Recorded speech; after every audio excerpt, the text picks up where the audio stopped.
नमस्कार, question our देख रहे हैं आप। आपके साथ मैं रीना झा बालियान। हरिद्वार पंचायत चुनाव के लिए अब ज्यादा समय नहीं बचा है, लेकिन उससे पहले ही कांग्रेस को एक और झटका लगा है। पूर्व सांसद हरपाल साथी ने कांग्रेस का दामन छोड़ बीजेपी ज्वाइन कर ली है।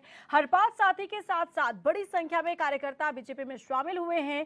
पूर्व मुख्यमंत्री रमेश पोखरियाल निशंक और बीजेपी अध्यक्ष यहां पर महेंद्र भट्ट ने यहां पर उन्हें सदस्यता दिलवाई है। 3 बार के सांसद रहे हरपाल साथी का बीजेपी में शामिल होना हरिद्वार त्रिस्तरीय पंचायत चुनाव में जीत दर्ज करने के लिहाज से एक पॉलिटिकल स्टंट के तौर पर देखा जा रहा है।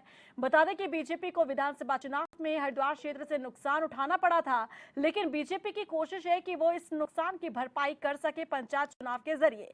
इसी कोशिश में बीजेपी की नजर खास तौर पर उन नेताओं पर है जिनकी हरिद्वार में अच्छी पकड़ है।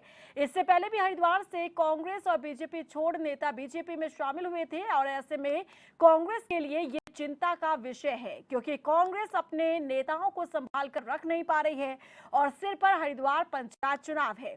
बीजेपी में फिर से शामिल होने के बाद हरपाल साथी ने कहा कि वो पहले बीजेपी में थे और 3 बार लोकसभा सांसद रहे, लेकिन उन्होंने लक्ष्मण रेखा पार किया, जो कि उनकी एक बड़ी भूल थी। लेकिन अब उन्होंने एक बार फिर से घर वापसी कर ली है, लिहाजा अब बीजेपी संगठन के लिए पूरी मेहनत और लगन के साथ काम करेंगे। हरिद्वार पंचायत चुनाव में बीजेपी को बड़ा फायदा होने वाला है। इसकी बड़ी वजह पंचायत चुनाव से पहले हरपाल साथी का बीजेपी में शामिल होना माना जा रहा है। आज इसी मुद्दे पर हम चर्चा करेंगे, लेकिन उससे पहले बयान सुनिए।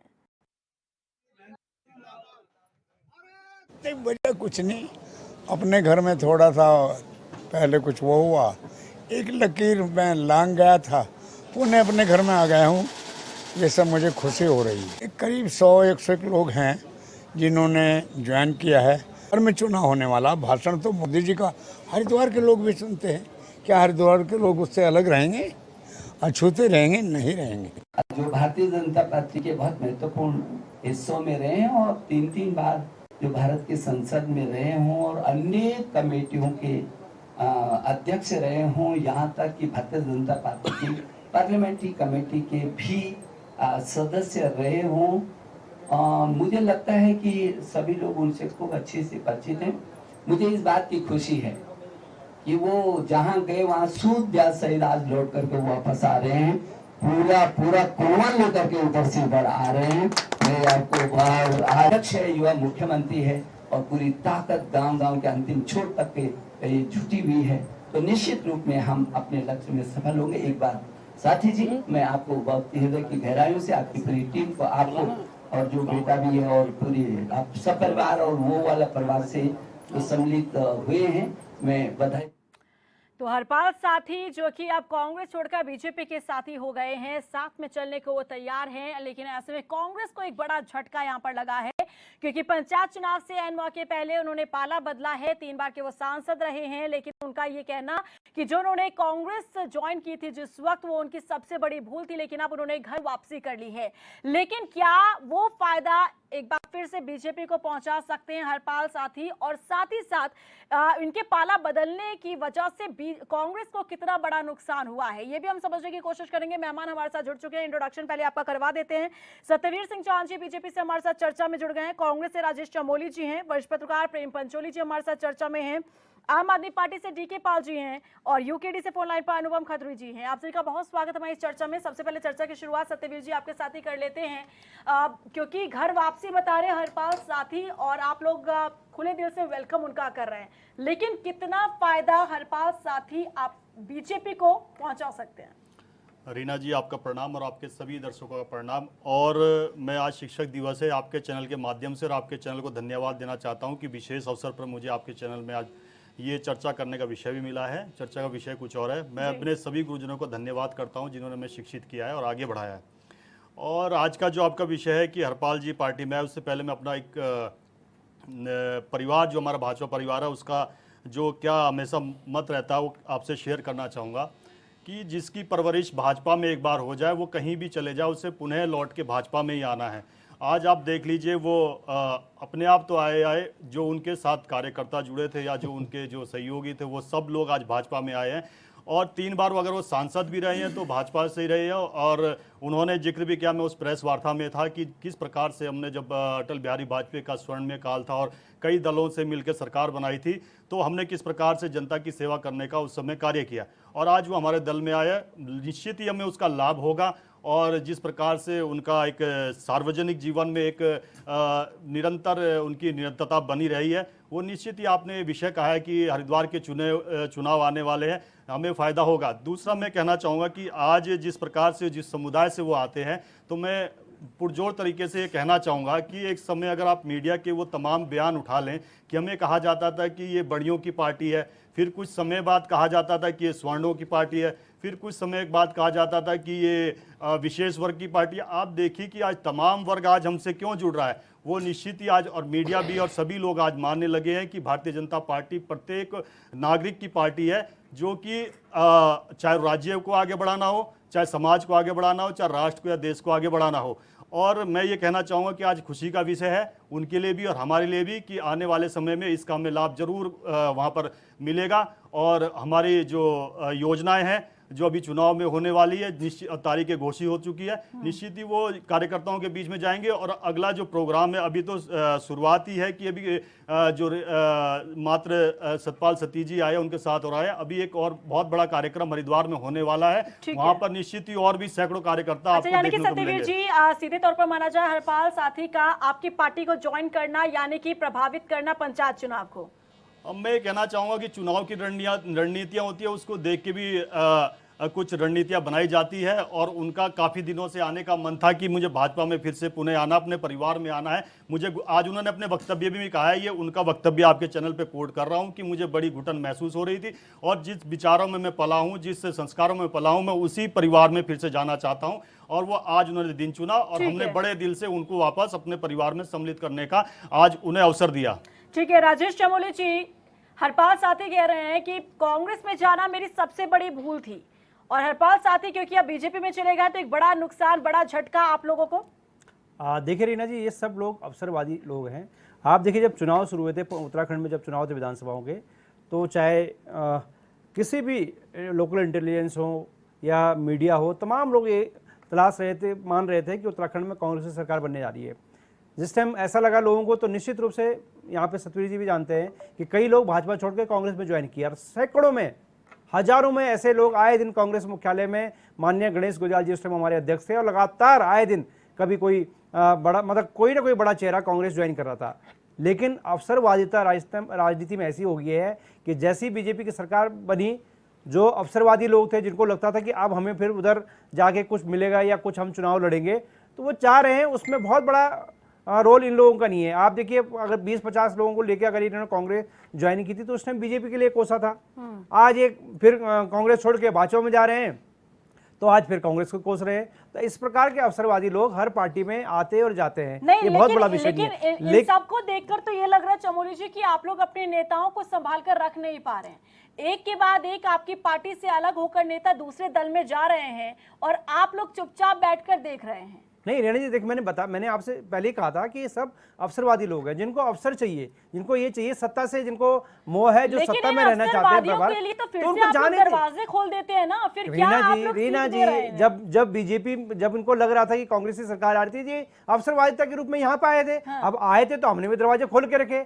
आज इनको लगा बीजेपी की सरकार आ गई है, ये बीजेपी में कहीं से तो ऐसे नेताओं पर रोक लगनी चाहिए, क्योंकि ऐसे नेता ही तो नुकसान पहुंचा रहे हैं प्रदेश का, जो अपना भला चाहते हैं, प्रदेश का भला नहीं चाहते हैं। केंद्र में अगर आप देखिए तो कम से कम 100 सांसद ऐसे हैं जो कांग्रेस छोड़ के भाजपा में गए और आज देश की सत्ता में बैठे हुए हैं। लेकिन मौजूदा स्थिति जो आपकी पार्टी की है, लेकिन मौजूदा स्थिति जो आपकी पार्टी की है, ऐसे में अगर नेता पार्टी छोड़कर जा रहे हैं तो क्या और कमजोरी महसूस नहीं कर रहे हैं? मैंने बताया नहीं, अब ये बात सुनिए, विचारधारा है, हमारी विचारधारा क्या है? हमारी विचारधारा यह है कांग्रेस की, सबको एकजुट रखना, देश को जोड़ने की विचारधारा है। हम महंगाई पे बात करते हैं, हम भ्रष्टाचार पे बात करते हैं, हम बेरोजगारी पे बात करते हैं। ये सब लोग वो हैं जो अपने व्यक्तिगत स्वार्थों के लिए जा रहे हैं। आप एक व्यक्ति ऐसा दिखा दीजिए कि जो भारतीय जनता पार्टी में गया हो और उसने अवसरवादिता के रूप में कोई पद ना लिया हो। आप पूर्व में देख लीजिए, आज सुबोध उनियाल जी हमारे यहाँ आप पार्टी सभी में गए, नेताओं को देखिए वो अलग मंत्री बात बने हुए है, हैं, लेकिन सतपाल महाराज मैं जी मंत्री इंडिविजुअल बने हुए आपकी हैं, पार्टी की अगर रेखा मैं आर्य बात जी मंत्री करूं, बनी हुई है, राजेश तो चमोली बीजेपी जी, के लोग तो सिर्फ झंडा इंडिविजुअल फूंकने के अगर लिए मैं बात करूं आपकी पार्टी को लेकर, तो आपकी पार्टी जिस स्थिति में मौजूदा समय में है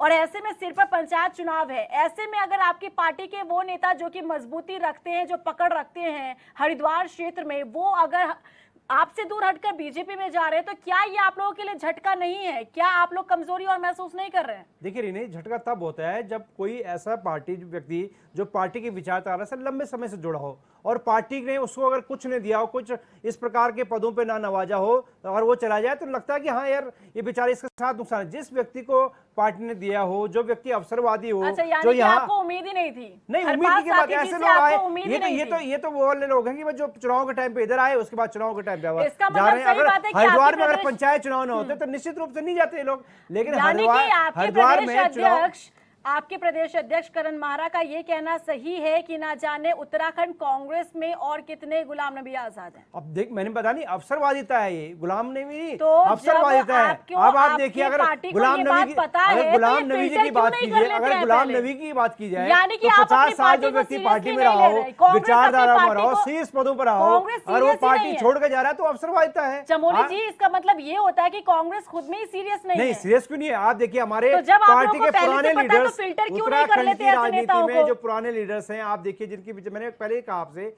जो कांग्रेस की विचारधारा के लोग हैं, जो पार्टी में लंबे समय से, लंबे अनुभव के साथ पार्टी पे पदों पर रहे, वो लोग आज भी पार्टी में हैं। लेकिन ये सब जो कहते हैं ना थाली के बैंगन, आज क्यों सत्ता गुलाम यहाँ नबी है, आजाद? तो गुलाम नबी आपके सामने क्या, आप बताइए कौन सा पद गुलाम नबी जी वो के अभी पास आए नहीं थे था? क्या आपकी पार्टी गुलाम में? नबी आजाद जी के पास कौन सा पद नहीं था? नहीं, देश की वही तो मैं पार्लियामेंट्री कह रही से हूं, दूर कैसे हुए लेके वो? सीडब्ल्यूसी से, उत्तराखंड कांग्रेस से ही आपकी पार्टी- अवसरवादिता, आप राज्यसभा से बाहर हो गए, आपको लगा कि अब हमें अवसरवाद कोई तो आप पूछ उन्हें रहा है। बोल रहे हैं ना, जो अभी हाल फिलहाल में रीना जी, आपकी पार्टी देखिए, में आ रहे हो, जा लेकिन रहा जो है, लंबे समय से जो बने जा हुए रहा हैं। है अवसरवादिता के कारण जा रहा है। आप देखिए, अगर गुलाम नबी जी की मैं बात करूं, तो गुलाम नबी जी को कौन सा पद नहीं दिए पार्टी ने?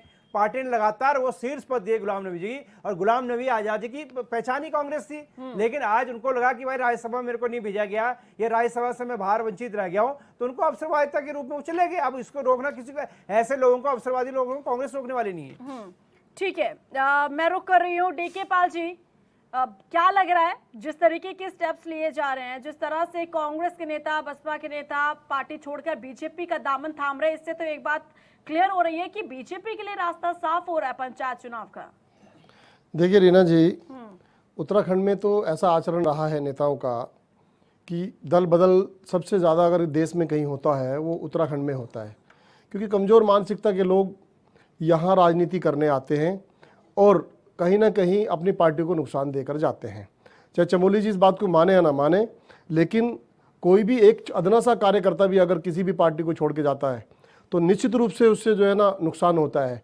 आपका ये कह देना कि गुलाम नबी आज़ाद जी अवसरवादी हैं, ये तमाम लोग अवसरवादी हैं, नहीं, मैंने तो मैं इस बात से सहमत नहीं हूँ। अगर आप ये बात कहेंगे तो मैं फिर आपको भी याद दिलाऊंगा, आपकी पार्टी के मुख्यमंत्री चेहरा, आपकी पार्टी के प्रदेश अध्यक्ष आज कहाँ हैं, आप बता हाँ, तो दीजिए। मैं तो कह रहा हूँ ना कि मैंने वही बात है, ये सब वो अवसरवादी लोग थे। आचरण मैं आप तो मेरी पहले बात कहा को- हूँ। आप, मैं वही तो कह रहा हूँ, चमोली जी, मैंने आपको तो पहले ये कहा है मानना कि पड़ेगा, सब आचरण- अवसरवादी लोग हैं। आचरण ये बात सब आचरण एक्चुअल के में तहत अवसरवादिता के कारण चलेगी बीजेपी एक्चुअली में। समस्या ये है रीना जी, चमोली जी की पीड़ा बिल्कुल वाजिब है, क्योंकि कांग्रेस टूट रही है, कांग्रेस डूब रही है, कांग्रेस को रोकने वाला, थामने वाला नहीं, यहाँ पर अभी DK पाल जी, अभी देखिए, कोई आप है गलत ही फहमी नहीं। में मैं कांग्रेस समझता कहाँ हूँ डूबी कि है, आप कांग्रेस बताइए, के पूरे कांग्रेस देश का भर में जो देख लीजिए, कांग्रेस ने राजस्थान में सरकार बनाई, कांग्रेस ने मध्य प्रदेश में सरकार बनाई, कांग्रेस ने कर्नाटक में सरकार बनाई, कांग्रेस ने महाराष्ट्र में सरकार बनाई, कांग्रेस ने छत्तीसगढ़ में सरकार बनाई, कांग्रेस ने झारखंड में सरकार बनाई, गुजरात में हम 10 के फर्क पे रहते हैं, हरियाणा में हम 10 सीटों के फर्क पे थे। आप इसी वाली बात मत कीजिए। देखिए, जिस कांग्रेस पार्टी की देश में 29 राज्यों में से 25, 26, 27 राज्यों में सरकारें हुआ करती थी, आज वो 1 और 2 में सिमट गए हैं, जहां वहां भी गठबंधन है। तो कहने मतलब आपका जो जनाधार है, कांग्रेस पार्टी का जो जनाधार है, वो उसके नेताओं के कारण से और उनकी मजबूत कमजोर नीतियों के कारण से कहीं ना कहीं वो पिछड़ रहे हैं। मेरा कांग्रेस से कोई लेना देना नहीं है। देखिए, कांग्रेस में तो आम आदमी तो पार्टी जानती है, कांग्रेस को हरा करके मैं, क्योंकि कांग्रेस में अब दम नहीं रह गया, दम खम नहीं रह गया है। काम कर रहे थे उत्तराखंड में, आपने उत्तराखंड में भारतीय जनता पार्टी अच्छा, की बोलिए बी दीजिए, पार्टी के चमोली नहीं जी, मैं आप- बोलूंगा अगर आप नहीं, कांग्रेस देखिए, को उनकी कोसेंगे टर्न है, वो चमोली बोलने जी, दीजिए। चमोली जी। नहीं देखिए बाल भाई अगर आप बताइए आप अगर कांग्रेस को कोस रहे हैं तो क्या मेरा ये मैं भी तो बताऊंगा आपने बी पार्टी के रूप में हमें काम क्या किया। बोल रहे हैं? आप अपने ढाई टर्न पे लाख बोलिएगा, ढाई लाख चमोली वोट जी, खा आप अपने गया टर्न पे आपके बोलिएगा, नेता ये चले गए उनकी भाजपा टर्न है, में कांग्रेस फर्स्ट राउंड को- चल रहा है, आपके कंप्लीट नेता करने भाजपा में दीजिए। क्यों गए आप इसे बता ठीक है। दीजिए कांग्रेस को कोसने नहीं से आपके कुछ नहीं होने वाला। जाइए, चमोली जी, कांग्रेस का चमोली जी, जहाज नहीं ये तो बताना पड़ेगा ना चमोली जी, आपको रुक जाइए ना, आपके दो उन्हें- बड़ा देखिए, नेता प्लीज सर, मुख्य सर, चमोली जी प्लीज। देखिए कांग्रेस का जहाज डूब गया है और उसको निकालने वाला कोई नहीं कांग्रेस में है अपना नहीं पूरे देखना देश आप। का। ये अभी तो उत्तराखंड कहते में थे जमानत जब्त हुई आपके मुख्यमंत्री भाई चेहरे साहब- की आपके प्रदेश अध्यक्ष की आप कहाँ फिर कांग्रेस की तरफ अरे भाई, उंगली अरे उठा भाई, रहे हैं देखिए आपकी पाल भाई सरकार तो आप हाथों से भाजपा के लिए बोल हमने सकते दोनों हैं जगह आपको कि वो हराया। तानाशाही करके हमने लोगों को दोनों- ले जा रही दोनों है ठीक है, आप कंप्लीट ईडी करने के दीजिए, चमोली जी प्लीज। वैसे मैं देखिए, आपको ऐसे में बताऊं वक्त ज़ाया होता है, हमारा प्लीज। कांग्रेस आम आदमी पार्टी का कांग्रेस पार्टी से कहीं कंपटीशन नहीं है। हम इनको धराशायी कर चुके हैं हाँ, और वही तो ये मैंने कहा। पहलवानों की लड़ाई मैं नहीं वही है, कह रहा हूँ, आपने ये विचारों की BJP लड़ाई की है, टीम के रूप में काम ये किया। ईमानदारी की और 2.5 काम लाख की वोट राजनीति की खा के लड़ाई आप है। बीजेपी को जिता के चमोली चले गए। जी, आपके आप उस मुख्यमंत्री का धारा चेहरा से चला आप- गया आप आपके पिछड़ गए। प्रदेश अध्यक्ष पार्टी छोड़ के चले गए लेकिन ठीक है ना, आपके चमोली जी, कार्यकारी चमोली अध्यक्ष जी, पार्टी आपको छोड़ के अपनी भाजपा में पार्टी चले की गए चिंता करनी अगर उनको चाहिए, इतनी मुख्य चिंता थी देश विपक्षी दल की कांग्रेस इस है, राज्य आम की आदमी तो आप पार्टी बीजेपी नहीं ज्वाइन है। नहीं करते लेकिन वो लेकिन बीजेपी में विपक्ष इसलिए यहाँ गए पर क्योंकि बीजेपी कमजोर हो रहा है, के तो पार्टी के कैसे रूप में उम्मीद उन्होंने यहाँ पे करें कि काम किया सरकार कांग्रेस से का कमजोर करने का रास्ता काम रोकने किया के लिए मैं भी विपक्ष यही है, आपको कह रहा हूँ वो लेकिन मजबूती के इस साथ बात को- खड़ा होगा। प्लीज Actually एक क्या मिनट है? शांति के साथ। जो लोग देख रहे हैं ना, जो लोग बहुमत देते हैं, किसी को वोट देते हैं, वो विचारों के आधार पर देते हैं। यदि हम विचार हमारा मजबूत है, राज्य के लोगों के प्रति हम संवेदनशील हैं, हम सत्ता में आने के बाद में यदि हमने राज्य के लोगों के लिए काम किया, देश के लोगों के काम किया है, तो जनता आपको कभी भी नकार नहीं सकती। जनता आपको सत्ता में बैठाएगी। जनता जनार्दन है। आप जनता का अनादर करने की कोशिश मत करिए। कांग्रेस पार्टी से लड़ाई नहीं है हमारी इस बात से लड़ाई है कि जो नेता भारतीय जनता पार्टी में जा रहे, भारतीय जनता पार्टी का तो महाचरण है, वो तो भाई इस तरह के परपंचों को करने में माहिर है। लेकिन आपने कहाँ रोक पाए? आप जो है ना 2013-14 में आपका क्या हाल हुआ, कितना बुरा हाल हुआ, वो भारतीय जनता पार्टी ने किया। भाई जो परपंच है जिसके, जो उनसे बचना तो हमारी जिम्मेदारी है ना, हमारा काम है ना, चाहे आपकी पार्टी का जाए चाहे मेरी पार्टी का जाए। लेकिन परपंचों में फंसना, और वो भी उस पार्टी के लिए जो इस राज्य के अंदर पहली सत्ता में शामिल होने के बाद जिस राज्य के लिए नीतियां बनानी थी, इस राज्य के लिए व्यवस्था बनानी थी, इस राज्य के लिए सिस्टम बनाना था, वो फेल हो गई और 2 बार फिर सत्ता में आ गई। तो ये आचरण उनके नेता का है भाई। वो किस प्रकार से पब्लिक को जो है ना अपने जो जुमलों में तमाम चीजों में फंसाने का काम कर रहे हैं, फंसाने दीजिए। परंतु इस राज्य के अंदर कांग्रेस पार्टी ने भी कोई मजबूत नींव राज्य के लोगों के लिए नहीं रखी। ना कोई जल पर हम कोई बड़ी योजना बना पाए, ना राज्य के नौजवानों पर। अरे भटक रहा है कहीं ना कहीं वो कांग्रेस पार्टी, भारतीय जनता पार्टी जिम्मेदार है, सड़कों पे खड़ा है, तख्ती लेकर खड़ा है, कह रहा भाई मेरे बाबा ठीक है, मैं आगे रुक कर रही हूँ। प्रेम पंचोली जी का, अच्छा चमोली जी रुक जाइए। प्रेम पंचोली जी का रुख मैं कर रही हूँ। प्रेम पंचोली जी, क्या विश्लेषण करेंगे हरिद्वार में इस तरह से कांग्रेस को झटका मिलना और बीजेपी का मजबूत होना? ये कांग्रेस को तो झटका लगातार ही लग रहा है, बहुत झटके लग रहे हैं और कांग्रेस को पुनर्विचार करने की ज़रूरत है। मैं बहुत ज़्यादा सलाह नहीं दे सकता कि मैं कांग्रेस के विचारधारा से भी इत्तेफाक नहीं रखता हूँ और भाजपा से भी नहीं, और मैं तो एक जर्नलिस्ट हूँ, उस तरह से काम करता हूँ। खबरें जो दिखाई देती है उसको कांग्रेस छोड़कर बीजेपी का दामन थाम लिया और ऐसे में माना जा रहा है कि बीजेपी लगातार कोशिश कर रही है कि किस तरीके से खुद की पार्टी को वहां पर हरिद्वार में मजबूती के साथ खड़ा किया जाए, क्योंकि हमने देखा विधानसभा चुनाव के दौरान हरिद्वार क्षेत्र से पार्टी को नुकसान पहुंचा था, लेकिन उस नुकसान की भरपाई करने की कोशिश निरंतर बीजेपी द्वारा किया जा रहा है। लेकिन वहीं पर कांग्रेस की अगर हम बात करें तो लगातार वो कमजोर होती जा रही है। ऐसे मुद्दे पर लगातार चर्चा करें, सभी मेहमान हमारे साथ यहाँ पर बने हुए हैं। प्रेम पंचोली जी अपनी बात पूरी कर सकते हैं जी। तो मैं ये कंटिन्यू कर रहा हूँ कि तब मोदी जी ने कहा था कि हम पूरे देश के अंदर इलेक्शन पे पुनर्विचार करेंगे और इसको सुधारेंगे। ये बड़ा सवाल है, मैं फिर से दोहराना चाहता हूँ कि ब्रेक आ गया था, मैं ये दोहराना चाहता हूँ कि हमारे राज्य सरकार को, उत्तराखंड के परिप्रेक्ष्य में 22 साल के अंदर जितनी भी सरकारें रही, जिस दल की भी सरकार रही, उन्होंने ये कभी नहीं सोचा कि हरिद्वार पंचायत चुनाव राज्य के तमाम जिलों के साथ, तमाम लोगों के साथ हो। ऐसा लगता है कि ये हरिद्वार जो है, जो बिल्कुल उत्तराखंड का द्वार है और ऐसा द्वार है जहां पूरे देश और दुनिया के लोग तीर्थाटन करने आते हैं, उसके जो इलेक्शन है, पंचायत चुनाव का इलेक्शन है, वो हमारे राज्य के साथ नहीं हो पा रहे हैं। तो ये बड़ा सवाल है और दोनों पार्टियों को ये सोचना चाहिए। जहां तक ये दलगत जो दल बदलने की जो प्रक्रिया है, ये बहुत पुरानी प्रक्रिया है। ये देश से लेकर के और अलग अलग राज्यों तक ये चलती आ रही है।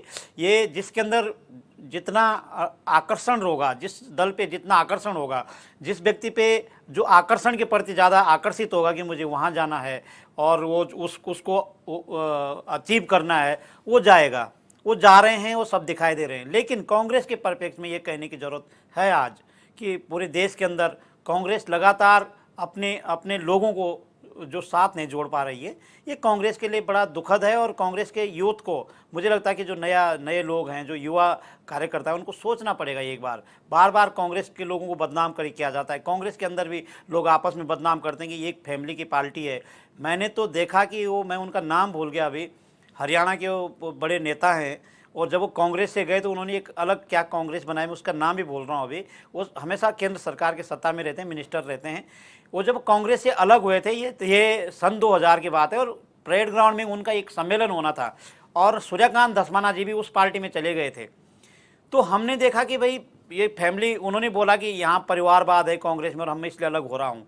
लेकिन जब परेड ग्राउंड में सफ़ेद चद्दर बिछी हुई थी, सफ़ेद कुर्सियाँ बिछी हुई थी, सफ़ेद कपड़े बिछे हुए थे, स्टॉल लगे हुए थे, सफ़ेद कपड़े वहाँ पे खादी के लोग खरीद रहे थे, लेकिन खरीदने वाले लोग नहीं थे। 2-4 वही कांग्रेस से टूटे हुए जो परिवारवाद की विरोध कर रहे थे कि ये परिवारवाद है, लेकिन पब्लिक नहीं थी।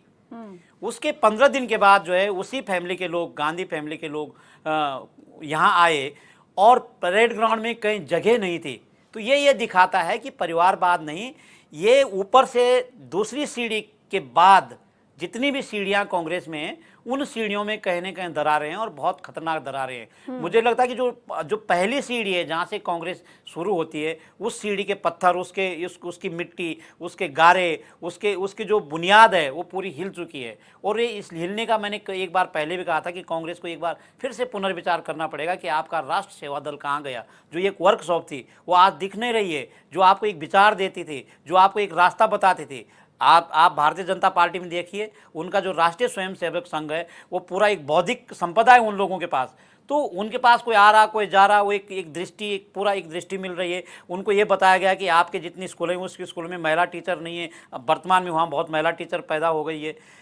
मुझे याद है कि उनकी स्कूलों में मेरे कई मित्र उस स्कूलों में पढ़ते थे, लेकिन वहाँ टीचर नहीं थी, महिला टीचर नहीं थी। लेकिन आज पूरा कोरम उन लोगों ने किया है, क्योंकि जो एक वर्कशॉप थी कांग्रेस की, वो वर्कशॉप भी बिल्कुल ध्वस्त हो चुकी है। मेरे साथी चमोली जी सुन रहे होंगे कि मैं विरोध नहीं कर रहा हूँ, ये हमको ये दलों को तैयारी करनी चाहिए, क्योंकि जब प्रतिपक्ष और पक्ष सामने होगा तो समाज का काम भी अच्छा होगा, वो पॉजिटिव होगा, पॉजिटिव वे में जाएगा। अदरवाइज वो ईर्ष्या और द्वेष के कारण से हमारी पॉलिसियां भी बिगड़ जाएगी। फिर से मैं ये कहना चाहता हूं कि हमारे जितने भी हमारे जननायक हैं, वो भाजपा में हो, कांग्रेस हो, एक बार जरूर सोचें कि हरिद्वार के चुनाव उत्तराखंड में सम्मिलित करने के लिए आपको क्या करना चाहिए। फिर यहाँ पे ये लोग जो है तर्क देते हैं कि संवैधानिक प्रक्रिया है। हमारे संविधान में हर चीज़ की गुंजाइश है, हमारे संविधान में हर चीज़ की हर नियम का तोड़ रखा हुआ है, बिल्कुल फ्लेक्सिबल है, आप उसको कर सकते हैं। लेकिन इसके पर कभी सोचा नहीं है। तो ये बड़ी बात है। सवाल इसका नहीं कि लोग दलों को बदले, सवाल इस बात का है कि हरिद्वार का चुनाव अलग क्यों हो रहा है, बिल्कुल अलग दिखाई दे रहा हमारे राज्य से। वो ये शर्म की बात है। मैं तो कहता हूँ बहुत ज़्यादा शर्म लगते हैं। अगर हम दूसरे प्रदेशों में जाते हैं, लोग बोलते हैं तुम्हारे यहाँ चुनाव हो रहे हैं, क्या बोले हम, यस करना पड़ता है। हाँ, और ये परिपाटी जो चली आ रही है, इसे बदलने की कहीं ना कहीं जरूरत है। लेकिन मुझे लगता है कि इसकी मंशा कभी किसी भी दल ने रखी नहीं है। नहीं वो हाँ, अनुपम खत्री जी का मैं रुख कर रही हूँ, यूकेडी से हमारे साथ फोन लाइन पर जुड़े हुए हैं। अनुपम जी सुन पा रहे हैं अगर आप मुझे, तो आप अपनी प्रतिक्रिया दीजिए इसके ऊपर कि आपको क्या लग रहा है। हालांकि एक सवाल ये भी उठता है, जिस तरीके से चिंता जाहिर की है प्रेम पंचोली जी ने कि क्यों आखिर हरिद्वार को इस तरीके से इग्नोरेंस मिलती है और क्यों उसे बिल्कुल सेपरेट रखा जाता है। और दूसरा ये कि यहाँ पर कांग्रेस लगातार कमजोर हो रही है। जी प्रणाम रीना जी। जी रीना जी देखिए, सबसे पहले तो मैं जो एक शब्द अभी इस पूरी डिबेट में उभर के आया है, अवसरवादिता, अवसरवाद पे बात करना चाहूंगा। ये दल बदलना, इस दल से उस दल में जाना, तब कह देना कि हम अपने घर आ गए, फिर कुछ दिन बाद कहना घर से नाराजगी हो गई तो हम पड़ोसी के घर चले गए। ये साफ साफ दर्शाता है कि कांग्रेस और भारतीय जनता पार्टी के अंदर उत्तराखंड में जितने भी नेता है सब आपसी साठ गांठ से बंधे हुए। इनको कुर्सी की जरूरत है, टिकट की जरूरत, तो ये चले गए उस पार्टी में। उनको जरूरत है एक ऐसे कैंडिडेट की जो जीता हो, तो उन्होंने ले लिया अपनी पार्टी में। ये एक आपस में बिजनेस डीलिंग की तरह राजनीति करती है। दूसरा, मैं पंचोली जी की बात से बहुत सहमत हूँ। मैं बहुत सहमत हूँ कि हरिद्वार को कुछ अलग बना दिया गया है, देखा जा रहा है, लेकिन इसके पीछे पंचोली जी, मैं एक बात ये भी कहना चाहूंगा, इसमें कहीं ना कहीं हमारे क्षेत्रवाद की सोच का भी एक बड़ा कारण है। जो हम देशी पहाड़ी की सोच रखते हैं, सॉरी टू से यू, थोड़ी कड़वी बातें हम अक्सर नहीं, कड़वी बातें सुनना पसंद करते, लेकिन जो सच है वो सच है, उसे नकारा नहीं जा सकता। अगर आज के समय में मैं हरिद्वार की तरफ जाता हूँ, उसके लगे हुए गाँव की तरफ जाता हूँ, तो वहाँ मुझे उत्तराखंड की छटा बिल्कुल नहीं दिखती, हमारे कल्चर की छटा नहीं दिखती। बल्कि अगर कुछ लोग हैं गलत कह रहे हैं, इसी बात से थोड़े सहमत से नहीं है। अलग अलग से रहते हैं और उठा के लोग एक अलग कल्चर को अपनाने लगे हैं, तो वो तो समाज में उसकी छाया दिखेगी अगर कल्चर अलग आ जाए। ये एक शोध का विषय है और साथ में इसको दुरुस्त करने की भी जरूरत है। और ये बात भी बिल्कुल सही है कि राजनीतिक दल ही इसे सुधार सकते हैं, लेकिन कब जब वो खुद ही नहीं सुधरे हुए। आज आप किसी भी बड़े शीर्ष नेता का नाम ले लीजिए, भारतीय जनता पार्टी के, जो कांग्रेस में ना गए हो, कांग्रेस के भारतीय जनता पार्टी में ना आए हो, तो जब आदर्श माने जाने वाले नेता इस तरह के काम करेंगे, तो फिर हम द्वितीय पंक्ति में खड़े हुए, तृतीय पंक्ति में खड़े हुए जनहित की बातें करने वाले जनप्रतिनिधियों से हम क्या एक्सपेक्ट कर सकते हैं? ठीक है। रीना जी, पूरी अवसरवादिता रीना जी, है, मैं- उसी मैं- का ये पूरा ढोल है। और आप अभी मैं देखिएगा इसको- रीना जी, हाँ। ये मैं मात्र खत्री जी की बात को शुरुआत करेक्ट कर रहा हूँ। जी है। ये खत्री- एक झटका है, खत्री जी। ये भी कई झटके दोनों पार्टी को मिलते रहे। ठीक है, ठीक है। नहीं रीना जी, खत्री जी की बात को मैं थोड़ा करेक्ट कर रहा हूँ। जी। उनको, खत्री जी को थोड़ा सा और समझना पड़ेगा। जब आप हर की पैड़ी में जाते हो, और सबसे पहले मैं ये कहना चाहता हूँ कि हमारे हरिद्वार में जो आजकल बोर्ड लगे हुए हैं, उसको हर की पौड़ी लिखा हुआ है, उसको सरकार करेक्ट कर दे। मैं यहाँ डायरेक्टली इसको कह रहा हूँ चैनल पे, हर की पैड़ी पे जब आप जाएंगे तो जितने भी वहाँ पे हमारे पंडित लोग बैठे हुए हैं, 98% पहाड़ के पंडित हैं, 98%। तो आप ये नहीं कह, आप इसको क्षेत्रवाद मत बताइए यहाँ पे। बिल्कुल, बिल्कुल। और हरिद्वार में जब आप एंट्री करते हो तो आपको लगता है कि हम पहाड़ के पहले द्वार पे पहुंच गए हैं। तो ये क्षेत्रवाद वाली बात अपने दिमाग में रखोगे तो आप विजन और मिशन को भूल जा रहे हो, क्योंकि आप उत्तराखंड की दूसरी लड़ाई शुरू कर रहे हो। आप उत्तराखंड की बात करिए। खत्री जी, मुझे नहीं कहना ऐसा, ये आपको अपना सुधारो अपनी चीजों को। मैं उत्तराखंड क्रांति दल को बिल्कुल फिर से कहना चाहता हूँ, अगर आप इस भाषा को बोलोगे ना तो आप उत्तराखंड क्रांति दल कहीं दिख नहीं रहा है, जिसके साथ उत्तराखंड क्रांति दल चल रहा है। आप सुधार रहा हो और आपके साथ जनता है, आप सुधार नहीं ला रहे। बहुत ठीक है, सत्यवीर सिंह चौहान, मैं भी यहाँ नहीं दिखता, क्योंकि एक सवाल यहाँ डिबेट में आया कि आखिर क्यों हरिद्वार का पंचायत चुनाव सेपरेट रखा जा रहा है शुरू से लेकर अब तक, इस पर क्यों कभी काम नहीं किया गया?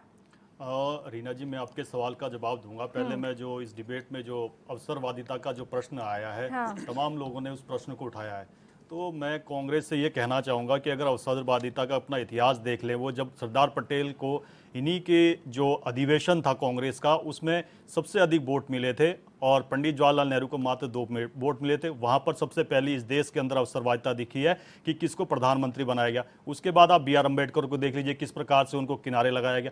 तमाम ऐसे प्रकरण, मैं सुन लीजिए, आप सुन लीजिएगा, मैं आपके बीच में नहीं बोला हूँ, ऐसी बातें मत बोलिए, आप मत, मुद्दे पे आइए। मैं आपके बीच अगर में, मैं- मैं अगर आपके मैं बीच ये में कहूंगा, सावरकर की अब किताब आप- पढ़ाने अब आप वाले किताबें पढ़ाने लग लोग गए हैं। बाबा ऐसी भीमराव चीजें- अम्बेडकर जी की अच्छा, बात कर रहे हैं, नई रुकिए, शिक्षा रुकिए, नीति में ला रहे पॉइंट हैं। पर तो आने दीजिए, बाबा रुकिए साहब ना, की बात रुकिए कर ना। रहे हैं, अच्छा, सावरकर की ठीक है, किताब उनकी अच्छा, बात पढ़ाने को वाले आने दीजिए, उनकी सुनिए, बात अभी को आने जी, दीजिए, ये ठीक है बाबूजी। व्हाट्सएप यूनिवर्सिटी में जो पढ़ाया जा रहा है उसको पढ़ा आप रहे हैं। इतिहास अच्छा, में अच्छा, राज्य अच्छा, राज्य के विषय में चमोली जी, मैं आपके बीच में एक सेकंड के लिए नहीं बोला हूँ, कृपया करके शांत हो जाइए। आप केवल ये बात करते हैं कि आप मैं कांग्रेस पिछले- ने किया। अरे अपना बताइए अरे क्या किया? चमोली जी, थोड़ा धैर्य रखिए, मैं संयम से आपको सुना है। कार्यकाल में लगातार भ्रष्टाचार बोलते हैं आप उसमें। अरे चमोली जी, आपको धैर्य से सुना, मैंने बड़े संयम से सुना, आप शांत हो जाइए। आप केवल मुद्दे पे आइए ना। अच्छा, ठीक है, कहाँ- चमोली आप तय नहीं करोगे कि मैं क्या बोलूंगा, मैंने तय नहीं करा कि आपने क्या बोला। आप मुद्दे पे आइए ना, आपको मुद्दे पे नहीं आना है। मैं आऊंगी अभी सेकंड टर्म में चमोली आपके जी, पास आपने आऊंगी। क्या बोला मैंने तय नहीं करा, मैं क्या बोलूंगा अच्छा आप तय रुकिए, नहीं चौहान करोगे। जी, शांति से सर, आप तय नहीं करोगे इस बात को। अच्छा, इतने हाइपर मत होइए ना, ये चर्चा हो रही है, पर्सनल पे मत आइए ना इस बात पे। यहाँ पर अगर चर्चा ऐसा हो रही है। बोलोगे तो आपके रीना पास जी, आप ठीक है, बताइए। चमोली जी 1 मिनट रुक जाइए, चमोली जी 1 मिनट रुक जाइए, ठीक है। सत्यवीर जी, पॉइंट पर आइए। अवसरवादिता की बात हो रही है, अभी जो मौजूदा स्थिति है उसे देखते हुए, भापते हुए क्या कहेंगे अवसरवादिता को लेकर, साथ ही हरिद्वार को लेकर जो सवाल यहाँ पर पैदा हुआ है? मैं रीना जी कहना चाहूंगा, जब भी स्टेट इलेक्शन कमीशन जब भी चुनाव के लिए बोलेगा, उसने तारीखें घोषित कर दी है और जल्द ही चुनाव होने वाले हैं। दूसरा, मैं भी आम आदमी पार्टी के जो अभी वक्तव्य रख रहे थे, मैं इनके बीच में एक सेकंड के लिए नहीं बोला। मैं कहना चाहूंगा, आज का जो दिन है, मैंने आपकी डिबेट में शुरू होते ही बोला कि आज टीचर्स डे है, और इनको बता दीजिए पहली बार स्वतंत्र भारत में ऐसा है कि कोई शराब मंत्री शिक्षा मंत्री है। और आप बता दीजिए जब शराब मंत्री शिक्षा मंत्री को किस प्रकार की नीति आई, किस प्रकार का ढोल पीटते हैं कि हमारी नीति सबसे बड़ी नीति। आप समझ लीजिए, मैं इतना ही कहना चाहता हूं आज के दिन पे। और दूसरा मैं कहना चाहूंगा, आप ज्ञान मत बांटिए, सत्यवीर जी ज्ञान मत बांटिए, और ना ये बताइए मैं आपके बीच में एक सेकंड के लिए नहीं बोला हूं। बाबा भीमराव अंबेडकर की किताब पढ़ेंगे क्या? आज तक पढ़ी? कौन से नेता ने पढ़ी आपकी? और कौन से आज हमारी बच्चियां, दलित बच्चियां को जो है पीट पीट के मारा जा रहा है पूरे देश के अंदर। डीके पॉल जी, अगर आप थोड़ा होमवर्क करके आते ना, झारखंड और छत्तीसगढ़ में देख लीजिए, और राजस्थान में किस प्रकार से दलितों के ऊपर उत्पीड़न हो रहा है। एक धरना प्रदर्शन आपसे नहीं हुआ है, और एक हैदराबाद में प्रकरण हुआ था, किस प्रकार से उसके लिए आपने धरना प्रदर्शन किया था। थोड़ा होमवर्क करके आइएगा, और किसी के बीच में कब बोलना है तब ये आपने तय कर लिया करिए। दूसरा रीना जी, मैं कहना चाहूंगा अच्छा डीके पाल जी प्लीज, मैं जानना चाहती हूँ कि आखिर क्या यहाँ पर वक्तव्य सामने आ रहा है बीजेपी की तरफ से।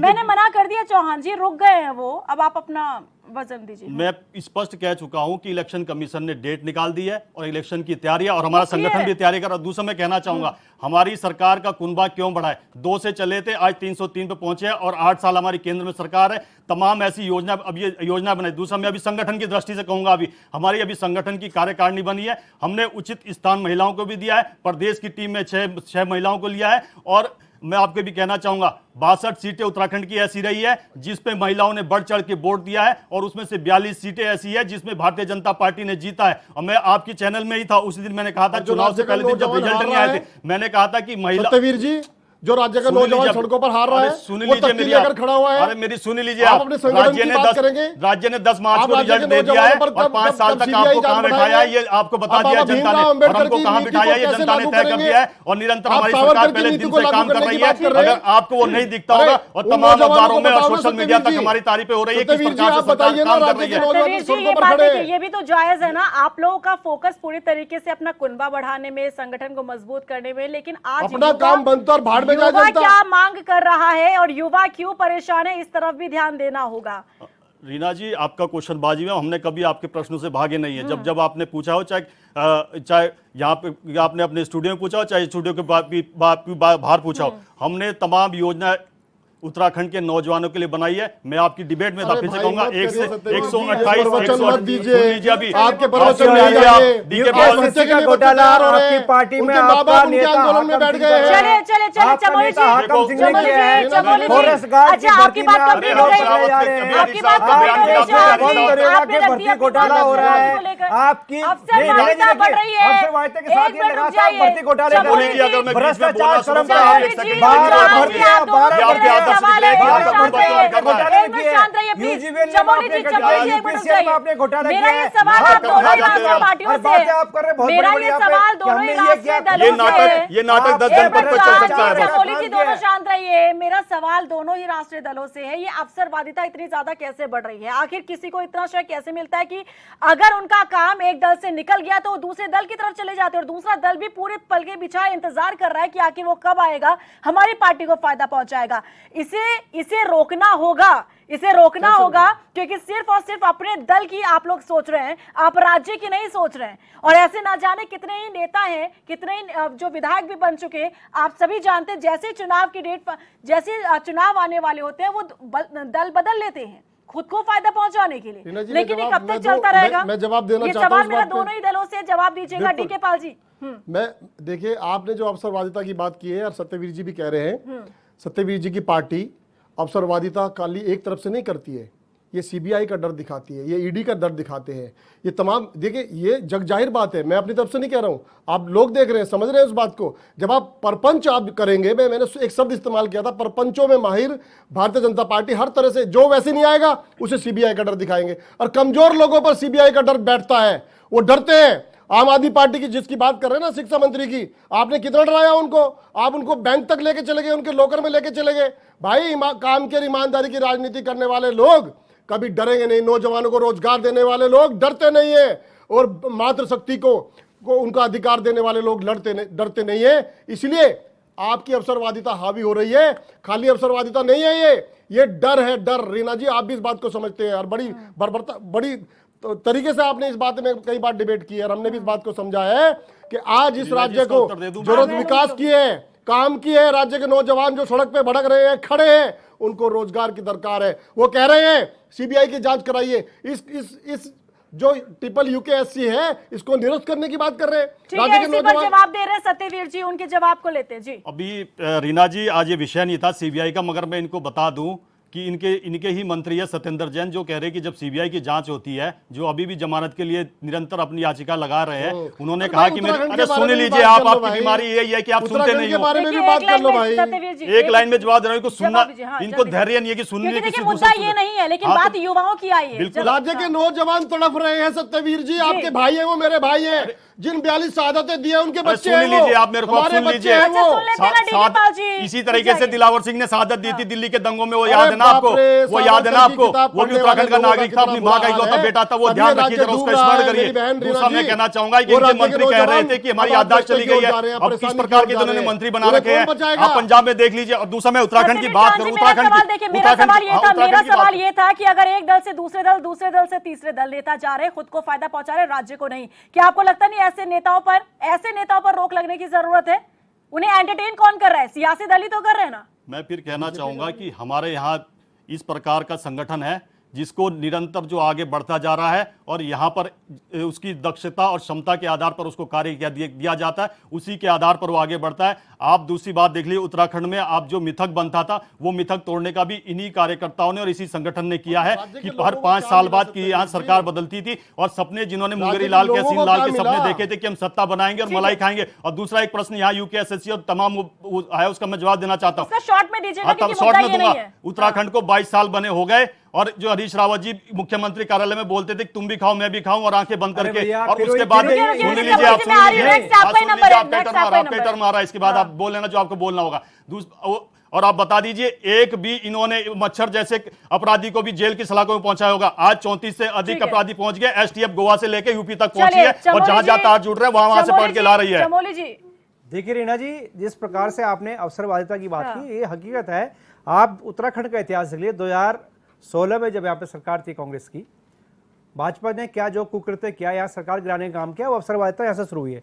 पूरे देश में आप देख लीजिए, इससे पहले का भी इतिहास देख लीजिए, यहीं पे चौहान जी बैठे हैं, अगर वो इतिहास देख ले पूरा, जब से भाजपा केंद्र में आई है, लगातार अपने ये हेमंत बिस्वा को गाली देते थे कि भ्रष्टाचार है, येदियुरप्पा को गाली देते थे भ्रष्टाचार में है, तमाम उत्तराखंड के बड़े बड़े नेताओं को, बहुगुणा जी के लिए कहते थे कि जब से आए बहुगुणा भ्रष्टाचार हुआ 100 गुणा। आज इनकी पार्टी में उत्तराखंड के 22 साल के इतिहास में अगर सारे मुख्यमंत्री, एक को छोड़ के, माननीय हरीश रावत जी को छोड़ के, सारे लोग कहे हैं भारतीय जनता पार्टी में, पूरा 22 साल का जो ये बार बार पूछ रहे हैं, 22 साल का इतिहास में 20 साल के मुख्यमंत्री तो आपके यहाँ पे हैं। आपने हर प्रकार से इस राज्य को छलने का काम किया, युवाओं को ठगने का काम किया। जितनी भी भर्ती हुई है, आप आंकड़े बताइए ना, 2017 से लेकर 12 भर्तियों में आपके 12 भर्तियों के घोटालों में आपके नाम के नाम है, लेकिन झूठ के 55 से आपने सत्ता पा ली है। चमोली जी प्लीज। हाँ पंचोली जी।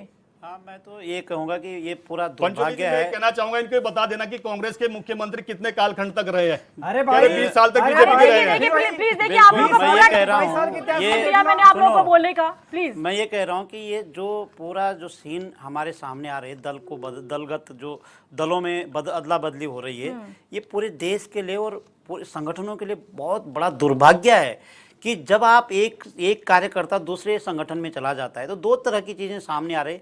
एक तो ऐसा लगता है कि जो दल बदल रहा है वो बहुत कमज़ोर दिमाग का आदमी है, और दूसरा ये लगता है कि उनका जो संगठन है वो भी बहुत कमज़ोर है, उनकी जो विचारधारा, उनकी जो संगठन की जो मैकेनिज्म है वो भी कमज़ोर हो चुका है। तो ये सवाल है। दूसरा, इस दल बदलने से बड़ा जो संकट पैदा हो रहा है, जो हमारे देश और हमारे राज्य की जो विकास की जो पॉलिसियां बन रही है, विकास की नीतियों को क्रियान्वयन करने के जो रास्ते बनते हैं, जो तैयारी होती है, वो भी कमज़ोर हो रहे हैं। तो इसके लिए तो हमारे जो संविधान है, हमारे जो संसद भवन है, हमारे विधायिका में इसकी व्यवस्था कर देनी चाहिए। दूसरा, मैं ये कहता हूँ, तो मैं अभी भी कह रहा हूँ कि उत्तराखंड के परिप्रेक्ष्य में हरिद्वार का चुनाव बिल्कुल अलग दिशा में होता है। इस पे 22 साल में किसी भी सरकार ने नहीं सोचा, और आज के तमाम विद्वानजनों ने भी इस पे, मुझे लगता है कि बहुत गंभीरता से इस बात को नहीं लिया। इसको लेना चाहिए, और आप बहुत महत्वपूर्ण जगह पे बैठे हुए सारे विद्वानजन, आप संयुक्त रूप से इस बात को करिए और हरिद्वार के चुनाव उत्तराखंड के अन्य चुनाव के साथ उसके साथ सम्मिलित होना चाहिए, तो लगना चाहिए कि हम उत्तराखंड के लोग हैं। अदरवाइज ये बहुत गलत मैसेज जा रहा है पूरे देश के अंदर। बहुत शुक्रिया आप सभी मेहमानों का चर्चा में जुड़ने के लिए। तो मिशन हरिद्वार और इसे लेकर लगातार सियासी दल काम करते हुए नजर आ रहे हैं, लेकिन इसी बीच में यहाँ पर कांग्रेस को एक बार फिर से बड़ा झटका लगा है, क्योंकि हरपाल साथी जो है वो कांग्रेस छोड़कर बीजेपी में शामिल हो गए। लेकिन देखना होगा कि आखिर ये कितना पार्टी को मजबूत कर पाते हैं। नमस्कार।